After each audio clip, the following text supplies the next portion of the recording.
이미 우리가 레디메이드 인생 할 때 레디메이드가 기성품, 전시용 상품이라고 알고 있어요. 기성품이 뭐냐면 만들어진 거, 막 대량 생산으로 막 만들어진 거, 그런 품목 물건. 전시용이 뭐예요? 보여지기 위해서 만들어진 거, 그렇죠? 그래서 기성품의 인생, 그 다음에 전시용 인생, 맨 앞에 있는 거, 맨 앞에 내신대비집 1차 너희 학교에서 나눠준 전문, 요거 보고 얘기한 거예요. 그래서 거기 제목에다 이렇게 써봤어요. 그러면 이게 뭔 소리입니까? 그게 뭔 개소리입니까? 자, 맨 위에 써 있어요. 선생님 다시 좀 자세히. 대량 생산되어, 글씨가 거지 같아서 죄송하지만 대량 생산돼서 팔리기만 기다리는 무기력한 지식인의 삶. 피라고 나오거든요. 주인공이 피거든요. 이 아저씨가 바로 이런 삶을 사는 아저씨예요. 아주 무기력해요. 할 수 있는 게 없어요. 근데 왜 상품입니까? 왜 대량 생산돼서 만들어진 거면 괜찮은 거 아닙니까? 지식인이에요. 일제강점기 때 고등 지식을 배운 아주 괜찮은 인텔리예요. 인텔리전트 지식인이에요, 이 사람은. 근데 할 수 있는 게 아무것도 없어요. 쓸 수 있는 게 없어요. 쓸모 있는 게 없어요. 그렇죠? 왜?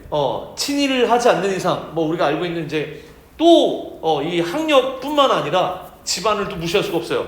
밑에 보면 구직자예요. 구직자. 취직을 못 하고 있어요.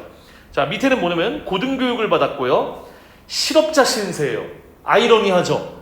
고등교육을 받고 우리가 요즘으로 말하면 대학원까지 가서 박사도 됐고 학위도 땄고 진짜 공부 많이 했는데 일이 없어요. 일자리가 없어요. 실업자가 됐어요. 그렇죠? 일자리를 찾아 전전하는 주인공 피의 삶이, 그 인생이 바로 레디메이드 인생이다. 그치? 좀 약간 가슴 아픈 말이죠. 근데 이제 일제강점기고요. 요 학교에서 하셨는지 안 하셨는지 모르겠지만 요 최만식이라는 분은 친일파의 아주 선구주자. 최남선, 우리 다 문학에서 배우는 거. 우리나라 최초의, 우리가 최초라고 하는 거를 좀 좋게 생각하잖아. 이제 해에게서 소년에게 최초의 자유시라고도 하고 이제 신체시라고 하거든요, 원래는. 그 최남선이라는 분, 최만식, 서정주 시인, 이런 분들이 대표적인 친일파들이에요. 그러니까 좀 언행일치가 안 되고 표리부동한 사람이지, 그치? 말과 행동이 일치하지 않는 사람들인 거죠. 그걸 비난받을 필요는 없고요. 문학으로만 보면 되죠. 그래서 여기에 이 K 사장이 나오고 이제 쭉 나오는데 한번 읽어는 봐야 되거든요, 여러분들이. 그래서 이제 쌤이 이제 여기 뒤에 우리 쌤들이 이걸 실어놨어요. 예전에 어느 문학 2학년 문학 교과서에 이렇게 레디메이드가 있어요. 그러니까 요 답을 우리가 달아놓은 거야. 원래 이게 있는 게 아니라 레디메이드 인생 수록 교과서를 뒤에 실어놨어요. 요걸 보면서 쌤이 또 얘기해 주려고요. 그렇죠?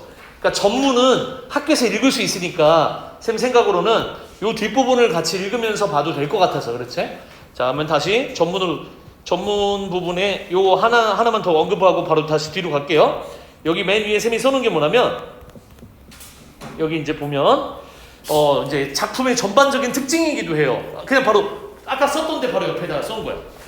전지적 작가 시점이고, 그 다음에 이 전지적 작가 시점의 특징 중에 이제 여기 레디메이드 인생의 특징 중에 풍자적이라는 말이 진짜 많이 나오거든. 풍자를 어디서 그렇게 많이 풍자를 했단 말입니까? 그 다음에 냉소적인 거, 비웃음이지, 차가운 웃음이지, 그치?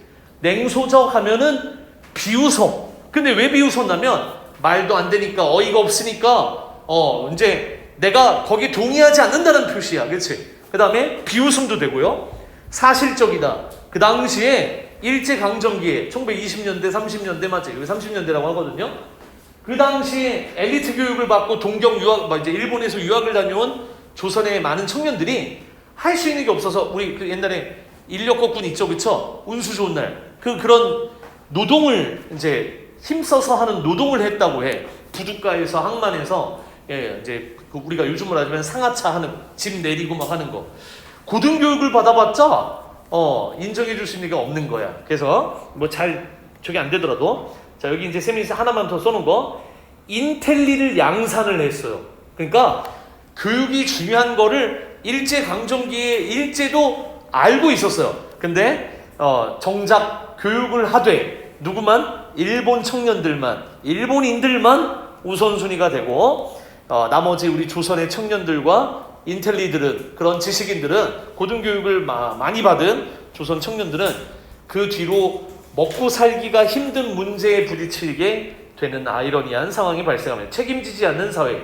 그게 일제강점기죠. 그때 인텔리를 양산은 하지만 많은 고등교육자들을 만들어냈지만 그 누구도 그 뒤에 그들의 삶을 책임지지를 않아요. 일자리조차 없어요. 그래서 이렇게 그런 사회를 풍자하고 비판했다. 레디메이드 인생이, 그 제목이 레디메이드 인생 아니야, 그치? 그런 삶을 사는 사람들이 많이 나오니까. 그러니까 이거를 비난하고 비판하기 위해서 이 소설을 만들었다 해도 과언이 아닌 거예요.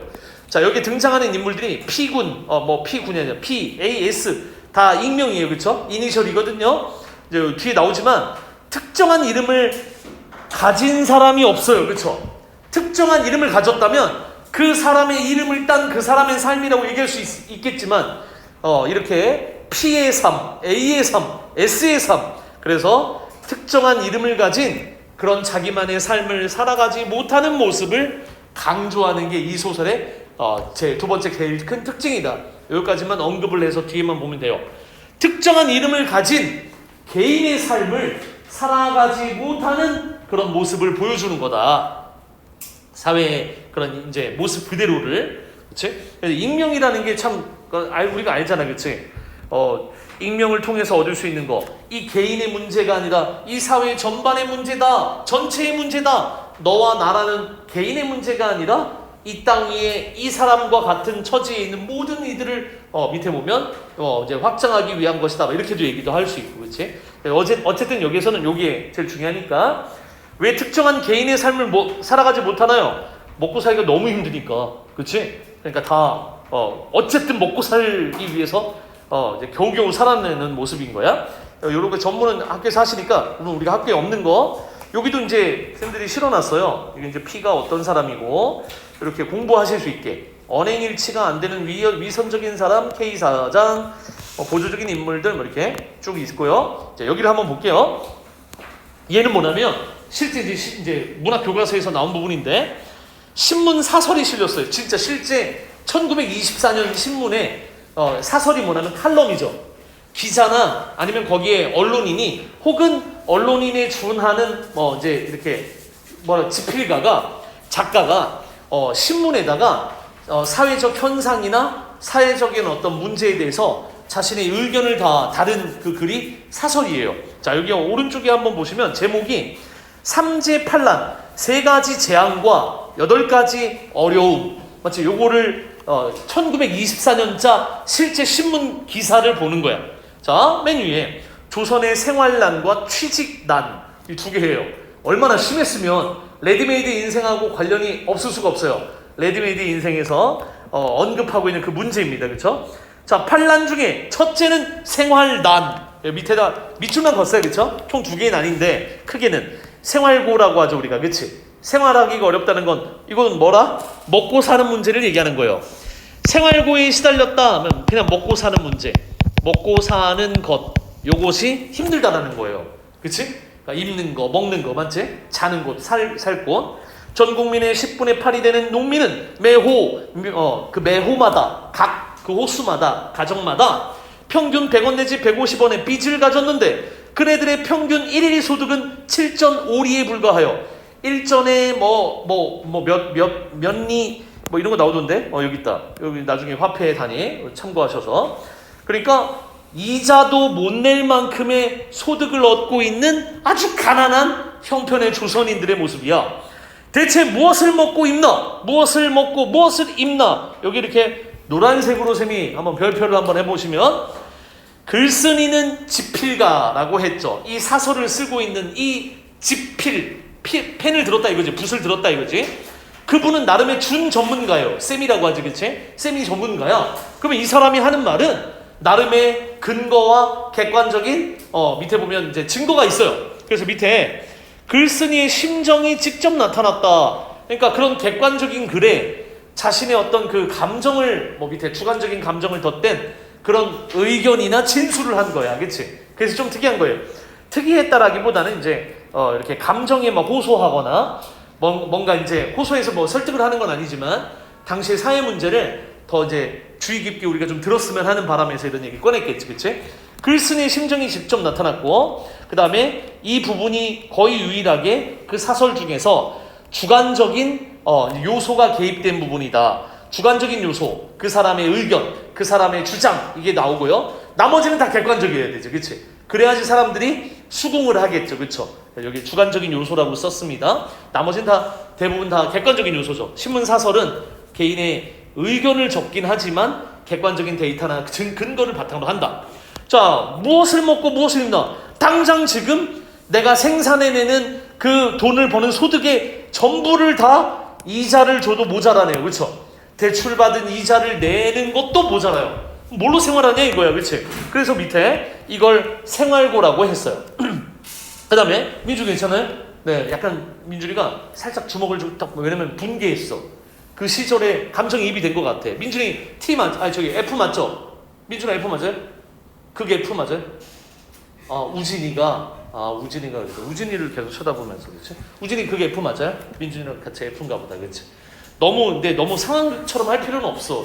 내가 무슨 24년도 어떻게 태어나, 그치? 야, 지금 여기가 1924년이니까 딱 지금으로부터, 네, 딱 그러니까 어차피 우리가 공감 요소가 좀 많이 떨어지긴 해요, 그쵸? 100년 전 얘기이니까. 자, 밑에 너무 그렇게 생각하지 마시고, 자, 밑에 지금 얘기한 거예요, 설마? 지금도 별반 100년이 지나도 달라질 게 없습니다. 정치적 발언 이런 거 여기서 하시면 안 돼요, 알았죠? 우리는 좀 중립을 지켜야 되니까. 대부분 친구들이 다 지금 하얀 옷을 입은 게 이제 중립을 상징하는 거고요. 까만색도 중립이죠. 파란색, 빨간색은 없네, 그치? 다행이다, 그치? 빨간색이 없네. 네, 괜찮아요. 우리 학원 상징도 여기 청라는 파란색, 상동은 빨간색, 네, 송도는 또 초록색이거든요. 이게 정치적, 그리고 이것까지 말 안 하려고 그랬는데, 우리 그때 학원에 다 등록하시면서 이렇게 자기가 존경하는 대통령 이렇게 적게 하잖아요. 다 한 번씩 적은 거 내가 말해줘도 돼? 준서랑 시연이도 쌤이 하나는 쌤이 얘기해 주시긴 하셨거든요. 그래서 태연이는 그때 근데 얘기해도 되잖아, 맞지? 건국 대통령 이승만 대통령 존경한다고 태연이 그랬고요.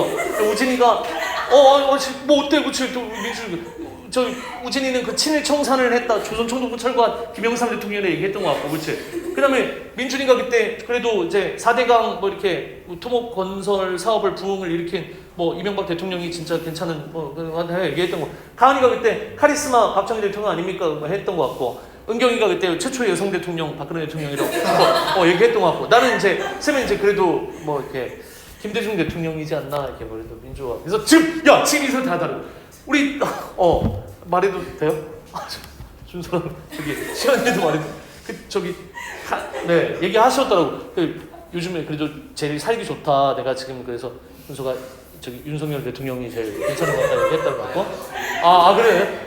시연이는 그래도 이전에 문재인 대통령 이런 얘기 했다고 들었어요. 야, 이 좁은 교실 안에도 지금 다 정치 성향이 이렇게, 성향이라고 하는 게 좀 죄송해요. 우리 다 중립이니까. 우진이 빼고 파란색.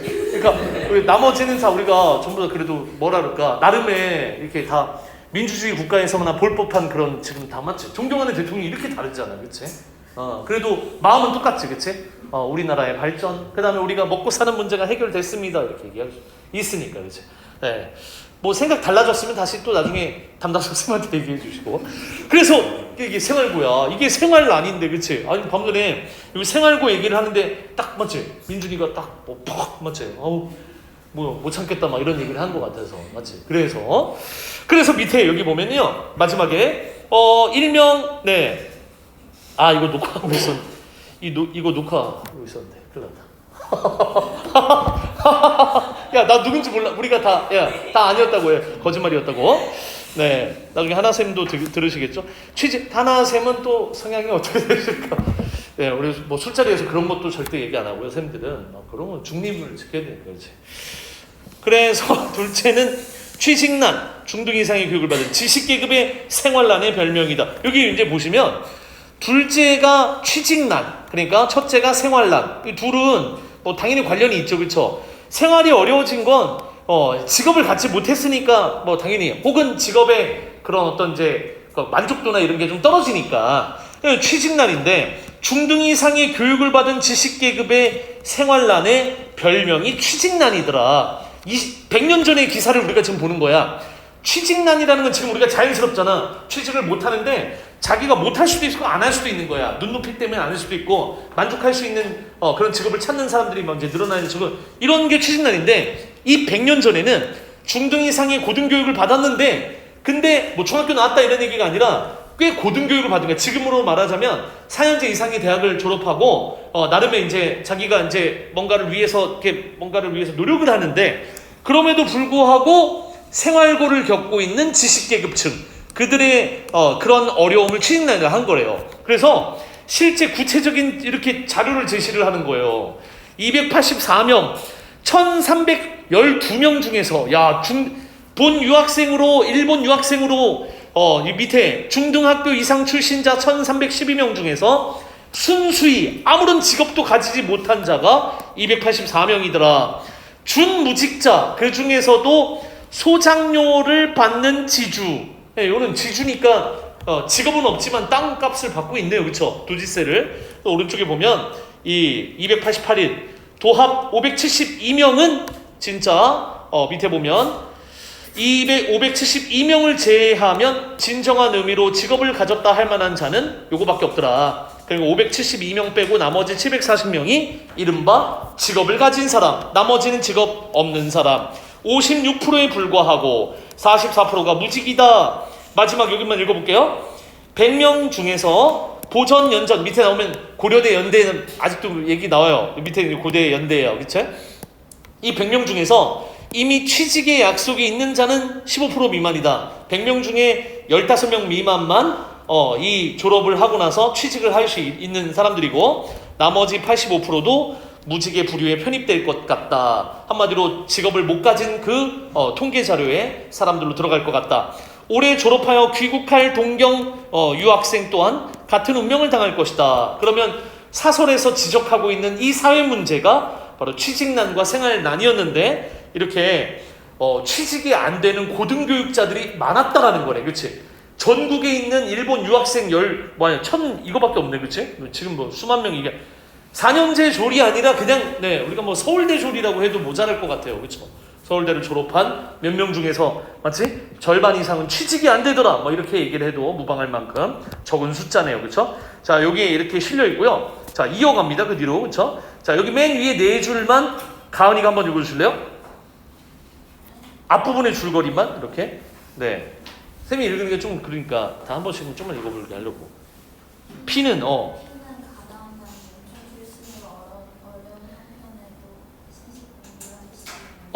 P에다 동그라미 한번 해놓고 그 다음에 뒤에도 맞죠? 코멘트. 지식인 계급이다. 신식 공부를 했다. 그치? 그러나 현재는 이것저것 떠돌아다니며 일자리를 청하는 처지이며 직제를 제때 내지 못할 정도로 경제 사정이 아까 우리 뉴스래. 신문기사에서 봤던 것처럼 실제 신문기사잖아. 취업난, 그 다음에 생계난을 겪고 있다. 생활난을 겪고 있다. 경제사정이 매우 어렵다. 그 다음에 마지막 두 줄만 읽어주시고, 오늘 처지도 비슷한 친구들과 함께 신신타령하다 집에 돌아온 피는 고향에서 아들을 올려보낸다는 편지를 P는 결혼도 하셨고요. 아들이 있는데 고향에다 내려놓고 이제 혼자 상경한 거예요. 이제 취직을 하라고. 그런데 이제 이혼을 했어요. 이혼. 근데 이제 밑에 아들을 올려보낸다라는 편지를 받았다. 그냥 은경이가 이 세 줄만 읽고 가도 되나요? 네. 1900.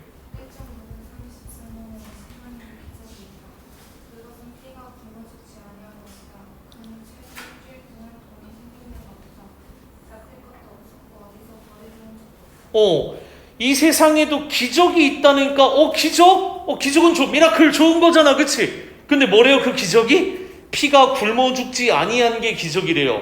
약간 비아냥거림도 있는 것 같고. 그치? 우리가 흔히 말하는 고지고대로 기적이라고 얘기할 수는 없어요. 그쵸? 겉으로 봤을 땐 긍정의 의미지만 그 이면에는 부정의 의미가 가득 담겨있는 표현이네요. 그쵸? 그러면 기적이 있다는 무슨 법이에요?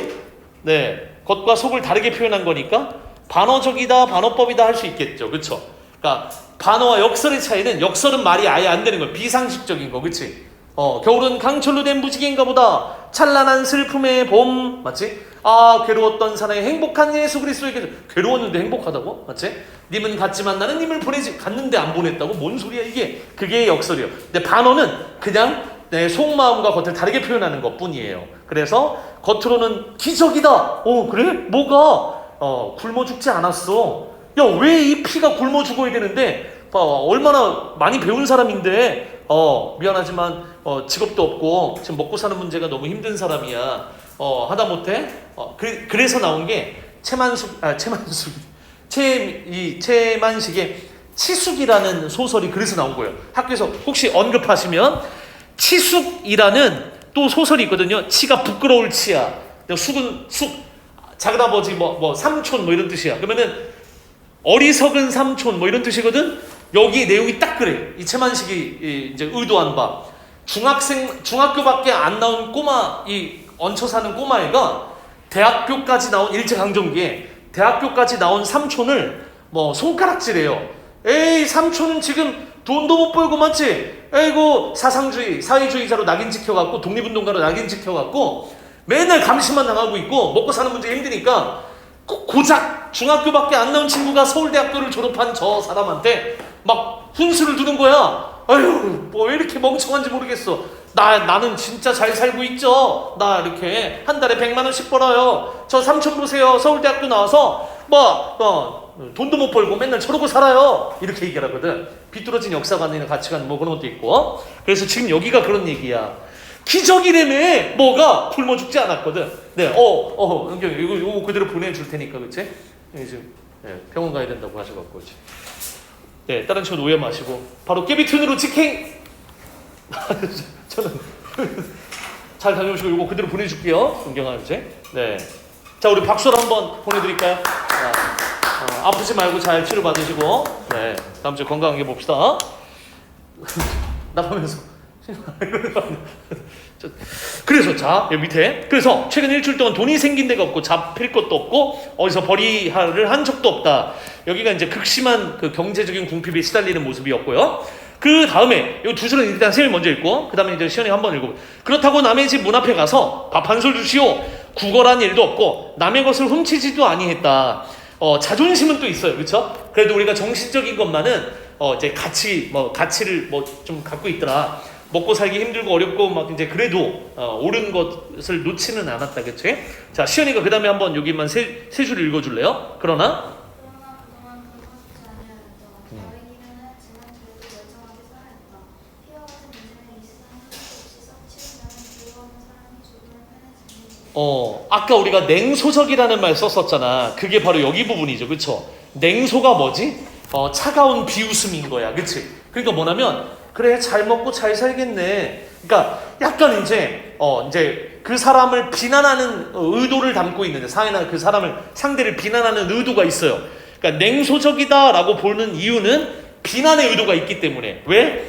야, 피와 같은 인생을 이 세상에서 다 지워버린다면 일하는 사람이 조금 편하기는 하겠네. 왜? 그런 고등교육자들은 고등교육자면서 일도 취직도 못 가진 사람들이 많으니까, 그렇지? 그 사람들 없으면 나머지 사람들 잘 먹고 잘 살 것 같은데, 그러니까 조금 사회를 비난한 거죠. 그런 사람들을 온전히 다 취직도 할 수 없게끔 만드는 그 자체를 비난한 거예요. 우리는 잘 이게 공감이 안 되면 일제강점기는 워낙 비상식적인 사회였기 때문에. 그래서 피를 이렇게 보면 서술자가 마음에 들어 한 게 아니에요. 그러면 왜 그런 얘기를 꺼내느냐? 이 피와 같이 능동적으로 임하는 사람은 아닌 거예요, 그렇죠? 피는 많이 배운 건 인정하지만 그것을 타개하고 그것을 극복하기 위해서 뭔가 막 노력하는 인물이 아닌 거예요, 그렇죠? 그렇기 때문에 이제 서술자는 작가는 이 피를 아주 긍정하지 않아요. 그래서 밑에 여기는 이제 4줄이 나옵니다, 그렇죠? 피가. 그 다음에 민준아, 너가 읽어주면 소 부르주아지 축에 끼이는. 피가 소 부르주아지 축에 끼이는 인텔리가 아니요 문제하였더라면 그동안 문제가 되었거나 그냥 수단을 썼을.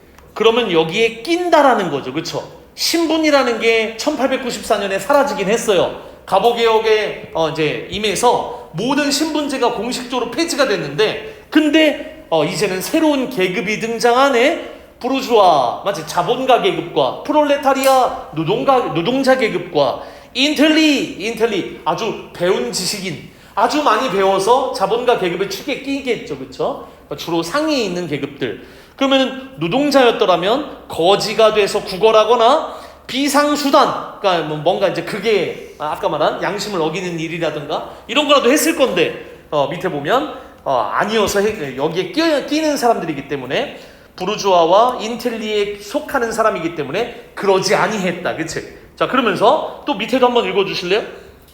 그러나 그에게는 그러면서도 죽지 아니하고 살아있다.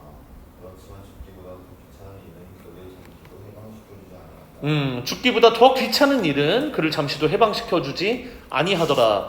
그게 이제 경제적 궁핍이겠죠, 그렇죠? 돈이 없음으로 인해서 생기는 문제들이겠지.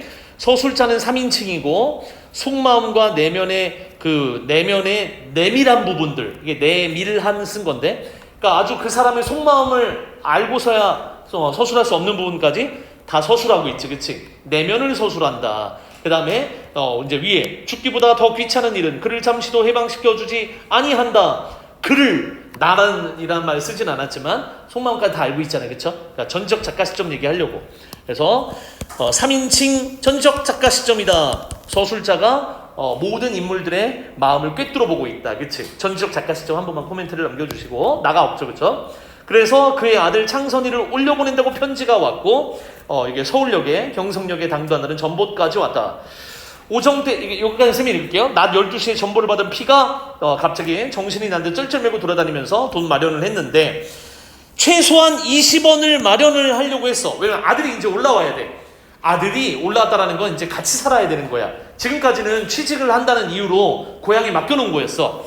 그래서 밑에 20원이 필요한데 15원을 겨우 빌린 거야. 그래서 밑에 아들 창선이와 함께할 집, 그런 삶을 살기 위해서 마련했다.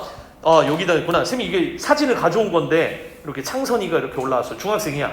오른쪽에 있는 게 이 아저씨가 P인 것 같고요. 이 아저씨가 S라고 해서 요 아들 창선이를 고향에서 데리고 온 거예요. 그치? 잘생겼죠, 그쵸? 귀여워, 그쵸?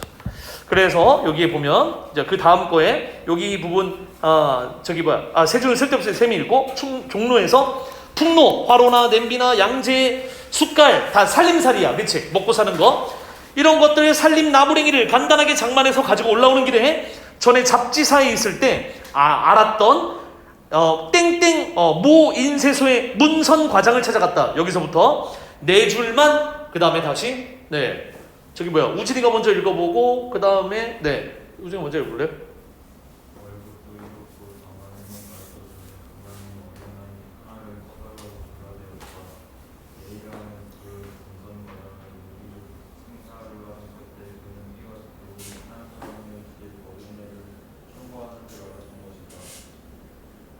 네 줄 읽었나요? 네. 아니 쌤이 이름 까먹어. 준서야. 네, 오늘 준서 그 다음에 읽게 해줄게요, 그렇죠? 여기에 어린 아들을 교육시키지 않고 인쇄소에 취직시키려 한다. 지금 아들을 데리고 인쇄소에 가서 다짜고짜 몇 살? 8살이 9살이구나. 9살밖에 안 된 아들을 9살이니까 진짜 너무 초등학교 저학년 아이인데 이 인쇄소에 취직해달라고 간 거래. 그 밑에 보면 월급도 일이 없다라는 말 무슨 말이면 월급도 괜찮아요. 주지 않으셔도 돼요. 다만 일만 좀 가르쳐 주십사. 그리고 밑에 보면 이 과장이 그 얘기를 듣고 요리조리 칭탈 밑에 보면 핑계 이리저리 핑계를 대고 그런 끝에 저 피 사람이 피가 누구 친한 집 어린애를 데리고 왔구나. 추천하는 줄 알았대. 자, 여기다 밑줄을 한번 가볼까요? 지식인에 대한 비판. 설마 자기 아들을 상상도 못한 거야. 그러니까 여기 이게 문선 과장이 비판했다는 게 아니라 최만식이라는 이 작가분이 이 태도를 비판한 거예요. 피라는 사람의 태도. 지식인이면 그래 먹고 살기 힘들다는 걸 이해했다면 그래도 노력을 해야 되는데 노력은 안 하고 자기 어린 아들을 데리고 갔잖아. 어찌 보면 현실적인 사람이에요. 자기 아들은 나처럼 살지 않길 바라는 마음에 기술을 가르치려고 간 거예요. 근데 지식인이 이렇게 소극적이고 이렇게 수동적이어서는 안 되는 거야. 그런 사회의 부조리가 있거나 모순이 있다면 적극적으로 나서라 이거야. 그래서 여기선 작가가 피가 은연중에 지식인들을 비판한 거예요. 이 피와 같은 지식인들.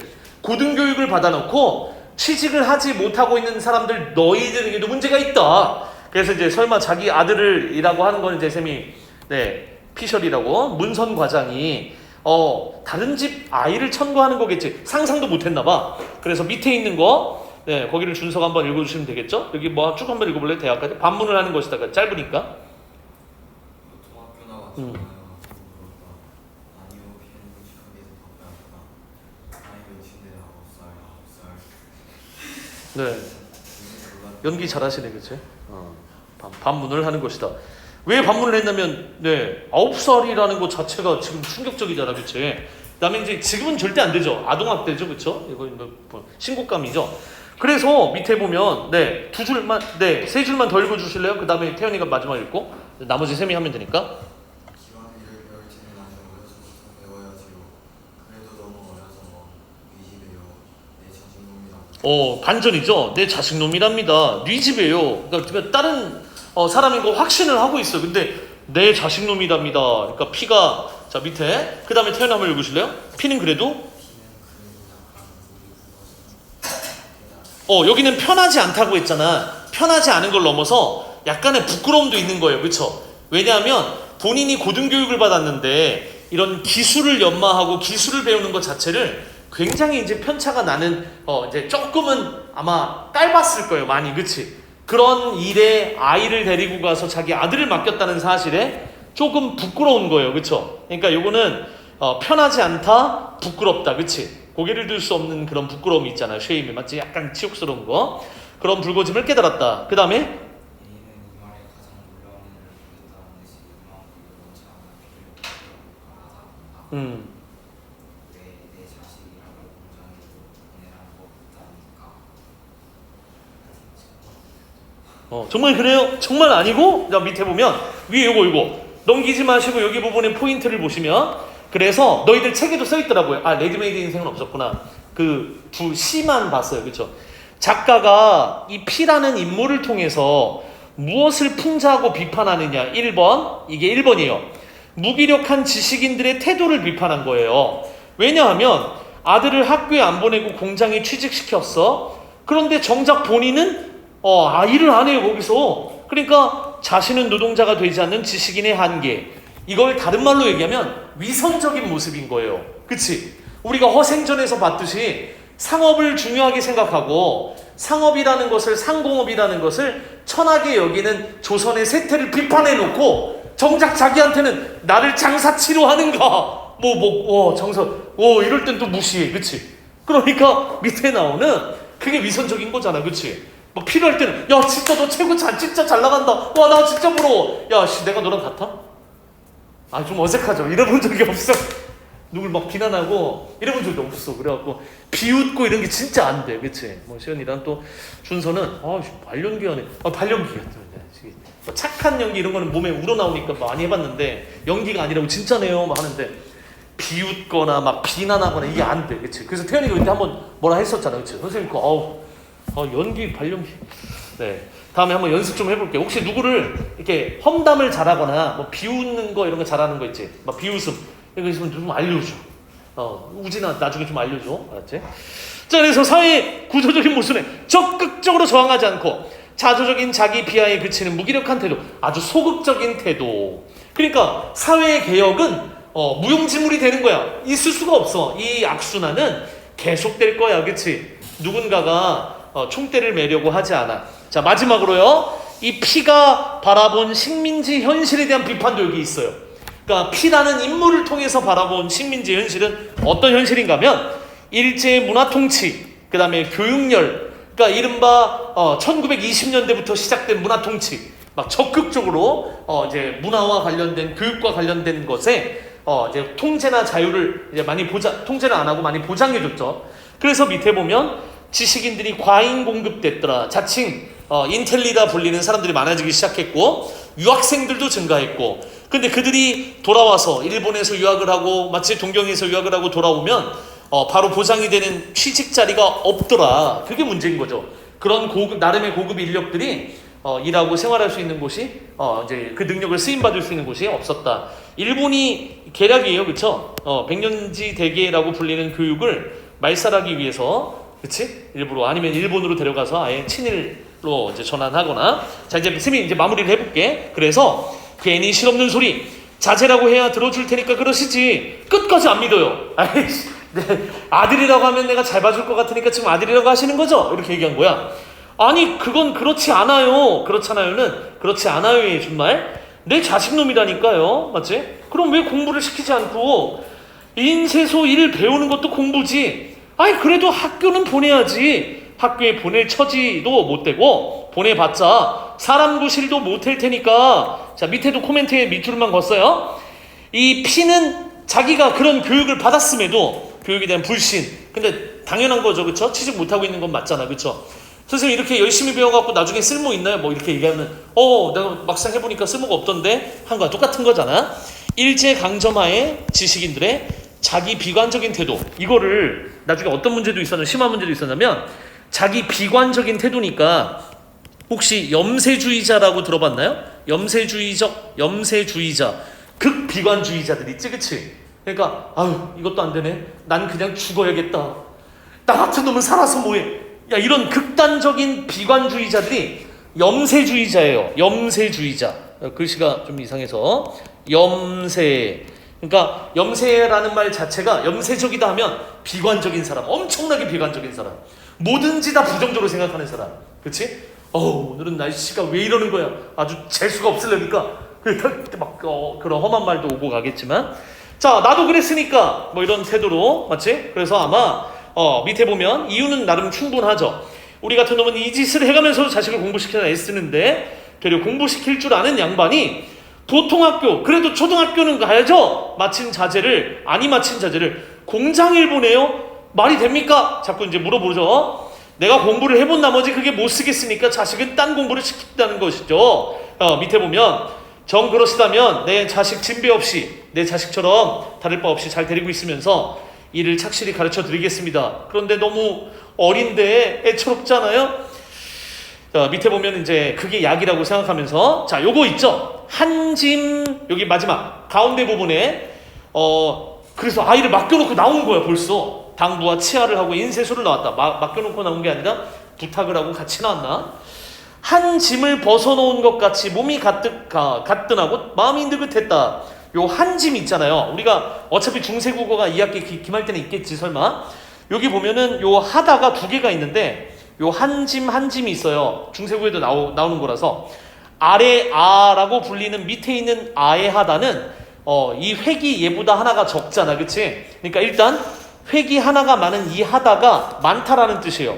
획이 많지? 네, 무조건 많다. 그럼 나머지 이 아래 아의 하다가 크다, 그 다음에 동사 영어의 두처럼 뭐뭐 하다 이런 뜻이 있는 거예요. 그러니까 지금 한 짐 했을 때 나중에 중세국어가 아닌데 고전시에서 한 짐 풀어 나를 주오 이런 말이 나오거든요. 그렇죠? 그 큰 짐은 풀어서 나를 주시오 이런 부분이 나오거든. 얘가 크다, 얘는 많다, 알았지?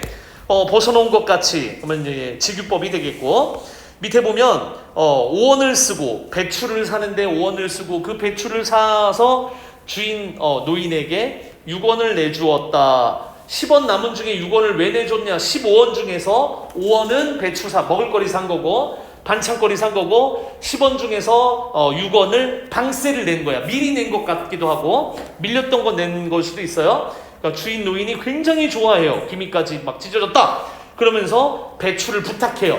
요즘으로 말하자면 하숙 개념이에요. 그렇죠? 그래서 요리까지 막 해주셨나 봐. 그래서 김치를 담궈달라고 하니까 내가 해줄게. 그래서 아들 주려고, 그치? 그 다음에 밑에 새벽에 일어나서 서투른 솜씨로 화로로 밥을 지었다. 밥솥이겠죠? 지금으로 말하자면. 그래서 정거장으로 나갔다.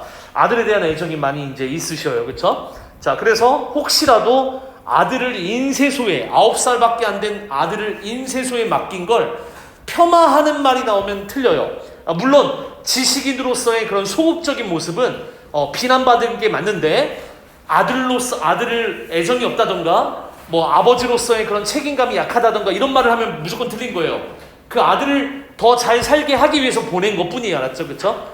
그 지식인으로서의 면모는 비난받을 수 있지만, 자, 그래서 여기 이제 아들이 경성역, 서울역으로 온 거예요. P는 창선이보다도 더 낯이 익은 S를 찾았다. S라는 사람, 요 오른쪽에 있는 요 아저씨가 고향 사람인가 봐. 이 고향 사람 아저씨가 창선이를 데리고 올라온 거야. 그동안에 어디 있었냐면 밑에 아내랑 이혼을 해서 그 아내하고 친정집에서 있었나 봐. 근데 이 사람이 연락을 이제 제대로 할 수 없으니 이혼을 했으니까. 그래서 이제 혹시라도 자리 잡았으면 이제 창선이를 데려가라 해서 보내준 건데, 밑에 보니까 오랜만에 만났으니까 어디서 생겼는지 새까만 고구라 양복을 입고 이화가 새겨진 학생 모자를 쓰고, 이게 다 일반적인 그때 이런 학생들의 옷차림이래요. 그렇죠? 왼쪽에 있는 학생도 똑같고 이렇게, 그렇죠? 그래서 이렇게 이제 차려입은 아이가 거기다가 보따리를 하나 쥐고 무엇을 꾸린 것을 손에 들고 차에서 내리는 어린아이. 저게 내 자식이라고 생각하니까 피가 얼굴이 붉어지고 가엾어지기도 했더라. 가장으로서의 미안함이니까 여기 이제 아까 가정 맞지? 그 이상신의 가정하고 좀 비슷한 수도 있고 가상의 화자가 뭐 이제 대화를 나누는 것도 문제 같은 거 만들 수 있는 부분이거든요. 일반고에서는. 그렇지. 글쎄 재미나 좋았나? 이건 그냥 인사예요. 그렇죠? 잘 지냈나? 하고 인사인데 재미나 좋았나? 좀 지금의 말투하고 좀 다른 거지만 S가 만나자마자 아저씨가 인사를 하는 고향 사람이 인사를 하고 그저 그렇지. 재미를 보기는커녕 취직도 안 돼서 백수처럼 지내고 있잖아. 그치? 그 말을 못했어요. 괜한 산짐을 지고 오느라 애썼네. 살아있는 짐 누구? 창선이. 그치? 자기 아들을 데리고 오느라고 애썼다. 원천만에 그 애가 나이는 어려도 어떻게 속이 찼는지 의젓하고 그다음에 이제 행실이 바르고 맞지? 그건 이제 생각이 건강한 아이라는 거지. 네 아버지 알아보겠니? 그래서 만났어요. 그래서 만나고 아까 여기 오른쪽에는 셈이 아까 얘기한 그 익명성이에요. 이니셜로 이름을 정한 이유. 그러니까 나중에 한번 읽어보시고요. 자, 뒤로 넘어가 보시면 레드메이드 인생 아까 설명이고요. 자, 웃고 있는데 S가 창선이를 보면서 웃고 있고 아저씨가 고개를 숙이고 수줍은지 아무 대답이 없는 요 모습 그대로죠. 이렇게 그치? 인사 나누고 있는데 뭐 대답도 못하고 이렇게 고개만 숙이고 있어요. 좀 귀여운데 아빠를 오랜만에 본 거지. 그치? 어렸을 때 이후로.